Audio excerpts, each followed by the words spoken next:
Well, unit dimensions में पिछली class में तुम्हें मैंने एक फील दिया था कि डायमेंशंस कहते किसको। आज की क्लास में लिस्ट हम बनाएंगे। पहले तो आते हैं फंडामेंटल क्वांटिटीज पर। फंडामेंटल क्वांटिटीज देखो,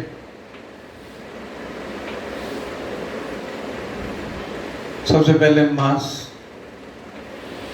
ठीक है, इसका सिंबल है m, यहाँ है क्वांटिटी,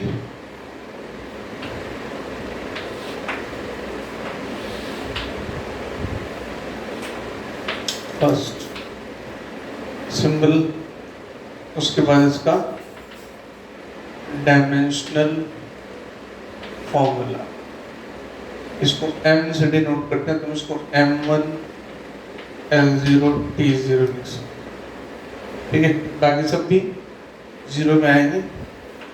दूसरा लेंथ, सिंबल इसका L है, इसका यूनिट मीटर, इसका यूनिट किलोग्राम, इसको तुम M0 L1 T0 लिख सकते हो।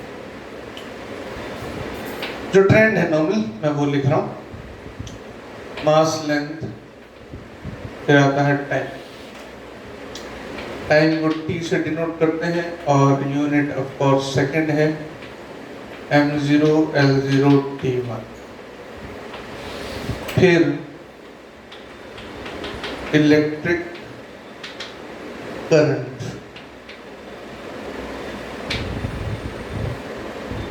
सिंबल इसका I है, यूनिट इसकी एम्पियर है, इसको तुम I से भी लिख सकते हो। इसमें एक छोटा सा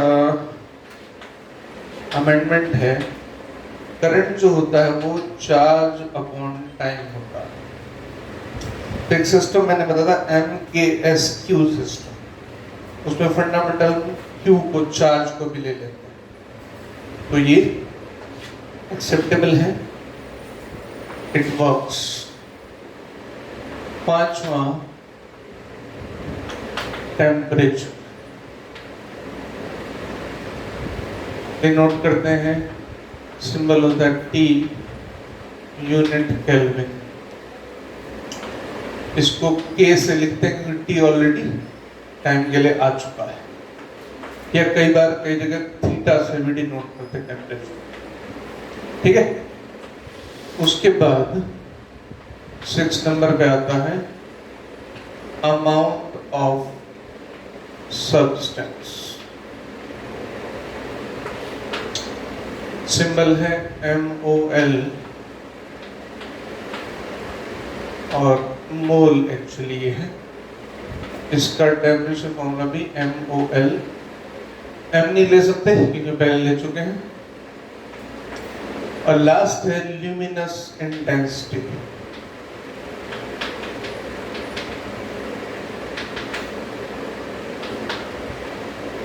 इसको CD, यूनिट है कैंडेला, कैंडल से बना होगा, इससे डिनोट। तो बेसिक बात है, तुम्हें सीधी बुक में भी मिल सकती है, जस्ट मैं लिस्ट आउट कर रहा हूं उसको, एक लिस्ट हो जाती है। उसके बाद दो क्वांटिटीज और हैं जो सप्लीमेंट्री कहलाती है।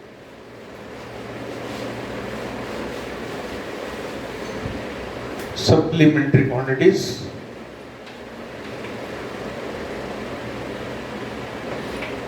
जिसमें है पहले एंगल, मेजरमेंट जो होता है इसका रेडियन में या डिग्री में होता है। रेडियन का सिंबल ऐसे होता है 45, या मैं कहूँ पाई, ये C लगा देते हैं, रेडियन या 90 डिग्री, ये सिंबल तुम पढ़ते भी आए हो 10th क्लास तक। ये डायमेंशन लेस होती है, क्योंकि एंगल की जो बेसिक डायमेंशन है, एंगल है क्या, आर्क अपॉन रेडियस, आर्क भी लेंथ है, रेडियस भी लेंथ है, लेंथ लेंथ कैंसिल, नथिंग। ऐसे ही सॉलिड एंगल होता है, ये तुम्हें 12th क्लास में काम आएगा, स्टार रेडियन।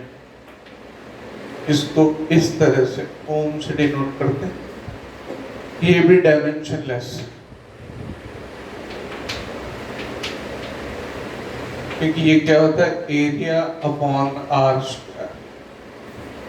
एरिया भी मीटर स्क्वायर में होगा, नीचे डिस्टेंस मीटर स्क्वायर में, तो ये भी डायमेंशनलेस है।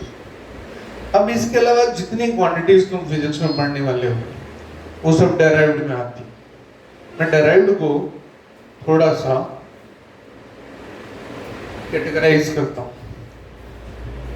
देखो फिजिक्स की जो यूनिट्स हैं, मैकेनिक्स है, फिर थर्मल है, फिर इलेक्ट्रिसिटी है, मैग्नेटिज्म है, ऑप्टिक्स है और मॉडर्न फिजिक्स है। तो पहले मैं मैकेनिक्स की बात करता हूँ। मैकेनिक्स में देखते चले जाओ, मास लेंथ टाइम हो गया, फिर आता है velocity, symbol V, unit metre upon second. अब डायमेंशन फॉर्मूला क्या बनना चाहिए, मीटर बने लेंथ, मास का कोई रोल नहीं है, L1 T माइनस 1। क्लियर। फिर एक्सीलरेशन, इसको A से डिनोट किया, मीटर अपॉन सेकेंड स्क्वायर। तुम्हें एक्चुअली इनको रटना नहीं है, पहले मैं समझाया था, ये रटने की चीजें बिल्कुल भी नहीं है, आगे तुम्हारे यूज में आते रहेंगे, तुम्हें वैसे ही याद रहेगा। लेकिन एक बार डिस्कस करना जरूरी होता है, मीटर अपॉन सेकेंड स्क्वायर। मास नहीं है, मीटर मैंने लेंथ, सेकेंड स्क्वायर ऊपर आ जाएगा T माइनस 2। फिर आते हैं फोर्स पर।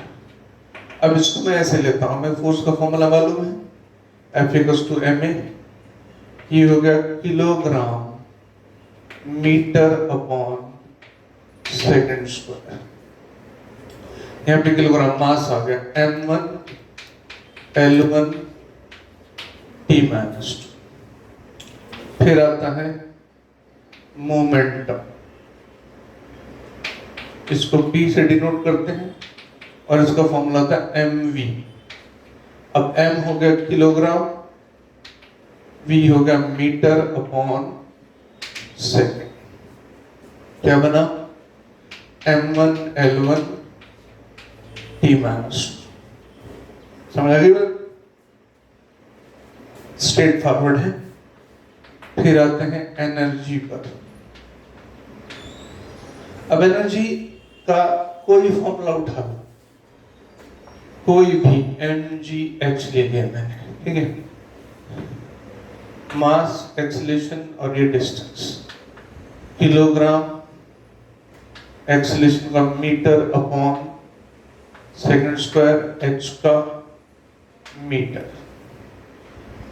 जो मर्जी फॉर्मूला डालो, हाफ mv स्क्वायर ले लो, mgh ले लो, जो भी तुम्हें एनर्जी का फॉर्मूला है। किलोग्राम का m1 ऊपर, मीटर 2 बार है तो L2 T माइनस 2। क्लियर।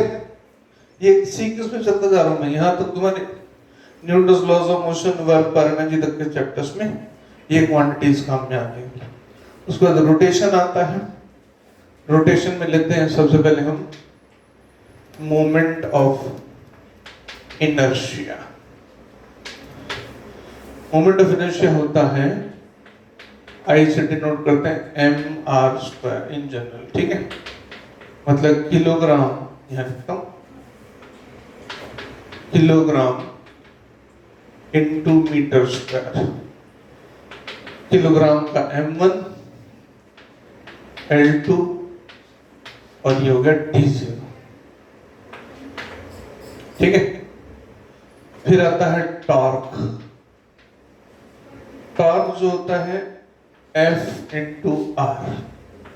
अब F क्या है देखो, ऊपर kilogram metre upon second square, ये फोर्स हो गया, इंटू आर मतलब metre, kilogram metre into metre upon second square मतलब m1L2 T-2। यहाँ पे तुम्हें एक बात बता देता हूँ जो कि आगे काम आएगी। देखो एनर्जी का टॉर्क का डायमेंशनल फॉर्मूला सेम है। अब यहाँ एक बात है, जो क्वांटिटीज का डायमेंशनल फॉर्मूला सेम हो, क्वांटिटी सेम हो कोई जरूरी नहीं है। यहाँ साफ दिख रहा है एनर्जी का और टॉर्क का कोई आपस में लेने देना नहीं है। उसके बाद angular velocity, angular acceleration, angular velocity symbol है ओमेगा, रेडियन पर सेकेंड। रेडियन को डायमेंशन लेस है, सेकेंड नीचे m0L0 T-1।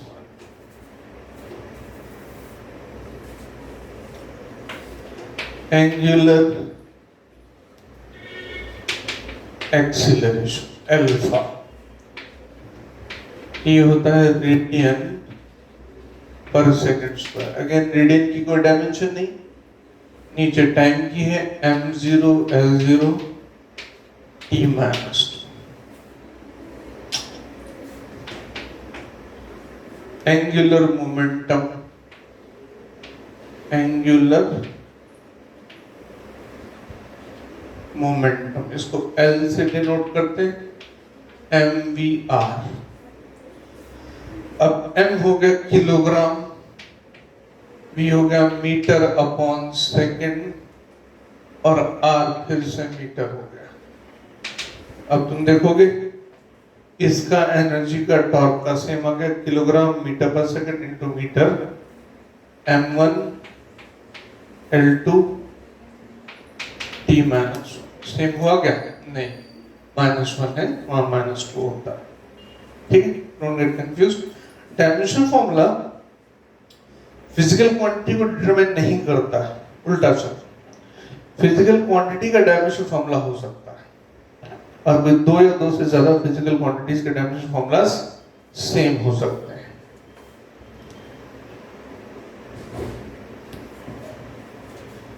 इसके अलावा और कुछ क्वांटिटीज हैं जो तुम जानते जाओगे और पढ़ते जाओगे, थोड़ी सी नई लगेंगी, मैं उनकी बात कर लेता हूं।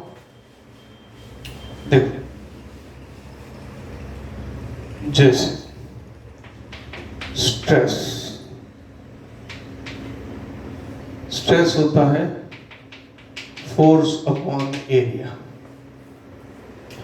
फोर्स का फॉर्मूला अभी हमने निकाला m1L1 T-2 एरिया L2, तो ओवरऑल ये बन गया m1L-1 T-2। सेम ऐसा ही प्रेशर होता है, प्रेशर भी फोर्स अपॉन एरिया होता है, तो डेफिनेटली इसका डायमेंशन फॉर्मूला भी सेम आएगा। ऐसे ही एक चीज होती है स्ट्रेन। स्ट्रेन पढ़ोगे change in length upon length, change in area upon area, change in volume upon volume. तो सेम क्वांटिटीज का अगर हम change in length upon length, change in area upon area, change in volume upon volume change करोगे, जैसे change in volume तो unit तो वही है metre cube, change in area करोगे तो मीटर स्क्वायर, तो ओवरऑल ये हो जाता है डायमेंशन लेस, मतलब कोई डायमेंशन नहीं, m0L0 T0। उसके बाद दो तीन क्वांटिटीज और हैं जो फ्लूइड मैकेनिक्स में काम में आती हैं। Coefficient of viscosity, surface tension, और ज्यादा कुछ मैं बात नहीं करूंगा उसमें।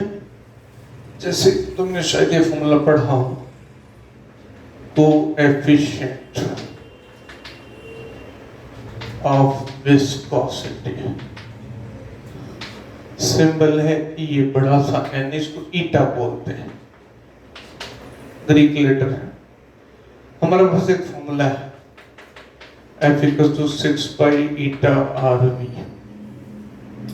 6 पाई की कोई डायमेंशन नहीं है, F अपॉन आर वी, इनकी डायमेंशन लोगे तो ईटा की डायमेंशन आ जाएगी, निकाल के खुद देख सकते हो। मैं ईटा की डायरेक्ट डायमेंशन लिख देता हूं, आई थिंक तुम्हें याद हो जानी चाहिए। m1 l minus 1 t minus, ठीक है। मैकेनिक्स में इतना सा काफी है, बाकी कुछ नई चीज मैं नहीं बता रहा हूँ, बुक में ही लिखा हुआ है। तो बुक से अगर सीधे नोट्स बना लेते हो तो वो भी अच्छा है। फिर मैं आता हूँ थर्मल फिजिक्स पर, जो कि 11th का ही पार्ट। थर्मल फिजिक्स में सबसे पहले तो आता है टेम्परेचर, इसको शो कई बार T से भी करते हैं, K से भी करते हैं, यूनिट होती है केल्विन, या मैंने जैसे कहा थीटा से भी करते हैं। तो उसमें क्या कर देते हैं हम, इसका डायमेंशन हम लिखते हैं m0 l0 t0 k1। mlt conventionally हम साथ ले लेते हैं। फिर थर्मल में एक टेम्परेचर है, ठीक है, उसके बाद स्पेसिफिक हीट, तो मैं 9th 10th क्लास में पढ़ा होगा इसके बारे में। Specific heat S, Q is equal to ms delta T। अब Q क्या है, थर्मल एनर्जी, एनर्जी कोई भी हो, डायमेंशन फॉर्मूला सेम है, m मास S specific heat, heat temperature.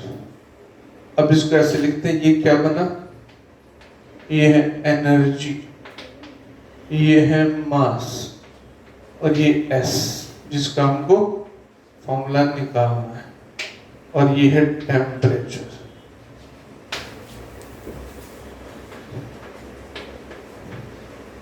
Energy upon mass into temperature, ये S का फॉर्मूला आएगा, निकालते हैं। देखो एनर्जी का क्या था, m1 l2 t माइनस 2, मास का m1, टेम्परेचर का k1, ये बन गया m0 l2 t minus 2 k minus.